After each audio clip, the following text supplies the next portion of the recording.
everybody and welcome back to the channel. My name is Ben Parks, 225 marathon, and I've also just hit 40 years old. And today's video is all about older runners and is it all downhill once we hit the age of 40? I would say no. I'm really happy with where my running is right now. And so I've put together a load of tips and tricks to help everybody over the age of 40 to improve their running and really get the most out of themselves. Right, let's get the best tips for runners over 40. Done. So what sort of decline can we expect after 40? Well, in a recent study of 200,000 middle to long distance runners, for each year over 40, runners were declining by about 0.2%. So not a huge decline, and this can really be explained by decreases in our VO2 max, our oxygen uptake, and also strength and flexibility as well. And this is where we should be targeting our training. So more on that to come. But I just want to say PBs are not necessarily behind us at this stage. It depends how long you've been running. There's some great examples of athletes, people like Sinead Diver, the Australian athlete going to the Olympics in Paris at age 47 next year. She ran a 2:21 at 46. Lisa Waitman, another Australian athlete, ran a PB of 2:23 at age 44. Chris Thompson, a British athlete, went to the Olympics in Tokyo at age 40 to run the marathon. Bernard Lagat went to his 5th Olympics age 41. And in the ultra world, someone like Jeff Browning won 13 ultras after the age of 45. And someone like Courtney Dauwalter, she's not quite 40 yet, but at 38. Does she look like she's slowing down? Definitely not. For a lot of people over 40, the best years can still be ahead of you if you can put in the work. So how can we adapt our running training? What things can we do a little bit differently as we age? Well, the first thing that would be really good to get in there is some hillier runs. You're doing some hill repeats or just hillier long runs. Doing hill reps can really help improve our VO2 max, and those hillier long runs as well really improve that endurance. Also, adding something like strides into our weekly routine really helps improve our form as well, and hills really help improve our form. So we're just covering that ground a little bit more efficiently, using less energy to get from point A to point B. If you don't know what strides are, basically around about 20 seconds, 95% effort, and just do 4 or 5 of those after one of your easy runs. A lot of people after 40 will try and get a little bit more cross training into their weekly routine. So some of the running might decrease a little bit, and that's supplemented by cross training. For me, I've got my bike set up just here to the right of me. I really like to get on there and just turn the legs over. I don't do much intensity on there. I still like to do that in my running, but I'm just help building that base by getting some really good extra hours each week on that bike. Something a lot of other people like to do, I hate it, you're not going to catch me doing it, but it's going for a swim as well. But it's really good, no impact there. So yeah, a fantastic option. But that's the key with all of these things. We're improving our cardiovascular ability without the mass impact on our muscles and our joints. So I'd really recommend maybe reducing the running volume a little bit and adding that in with some extra cross training. And as we age, our muscles' ability to grow and get stronger does decrease, but it doesn't mean we still can't make some good improvements. A lot of people, a lot of runners especially, under the age of 40, don't do any gym work and it's all easy.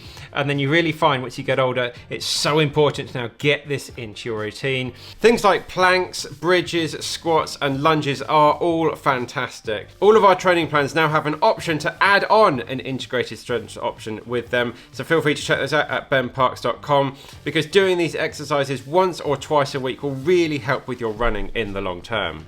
Another thing that decreases with age is our flexibility. And as runners, we do want a bit of tension in our body, but as we age, you can get so stiff and tight, and that can lead to just general running injuries. And it means our recovery is just taking that little bit longer. So things we can do to improve our flexibility, going to yoga, going to Pilates, and these just really help with that strength, that flexibility, our balance, and it also helps with just relaxing, de-stressing, to all help with that general overall recovery as well. And finally, in this section, it's so important to get a really good solid warm-up and cool down done after your run. We've got 2 really good follow along videos, which we'll link to here and down below as well. Really, for all runners, you really should be talking at least 5 minutes of dynamic stretching, and then really ease into that with a very, very gentle, easy first kilometer for your runs, all part of the warm up. And the last sort of K of your run, ideally very relaxing cool down, and then some static stretching when you finish your run. Another thing people might like to consider is looking at some new distances. If you are a bit of an older runner, trying to set a PB at 1500 or a 3K or 5K might be a little bit behind you. Although I still think I can. I'm actually going to go for a PB over the 5K in December. So stay tuned and get subscribed for that. But for a lot of older runners, it can be really good to look at some longer distances, because what older runners have is a very good head on them, which you really need for some ultras. Traditionally, a lot of ultras and longer distance races are won by older runners. As I say, they've just got that mental strength to get through these things that younger runners don't possess. So if you're someone that likes to be a little bit competitive, potentially get on a podium in the top 10s and things like that, then maybe look at going a little bit longer in the races that you're entering. And with these races, a lot of the training for them is simply time on feet long runs. You don't need to be doing absolutely lung busting 400-meter reps around a track. That's not really going to help you in things like this. But what will help you is this time on your feet, nice undulating long runs. So moving on, let's have a chat about recovery. And again, like a lot of things, it gets a little bit harder as we age. I've said that a few times today. So it's really important to be developing your post-run routine. Now I have this, I stick to it pretty much every single run I go on, and it basically involves me coming in, having a recovery shake, and then starting to do things like some foam rolling, some massage gun, using my Normatec in the evenings, all these things helping promote that blood flow. If you can afford it, they're getting an in-person massage just as much as your budget will allow, really. For me, it's pretty much once a month at the moment, and it helps so much to keep my running going. And we all know how important sleep is as part of our recovery routine. That is when our body is making those adaptations, making those changes to become stronger, as well as respecting the rest days as well, and making sure you're recovering really nicely on those rest days and not doing anything other than what you'd usually do in your weekly routine. If you do like this top, then check out benparks.com and feel free to use code YouTube for 10% off your order.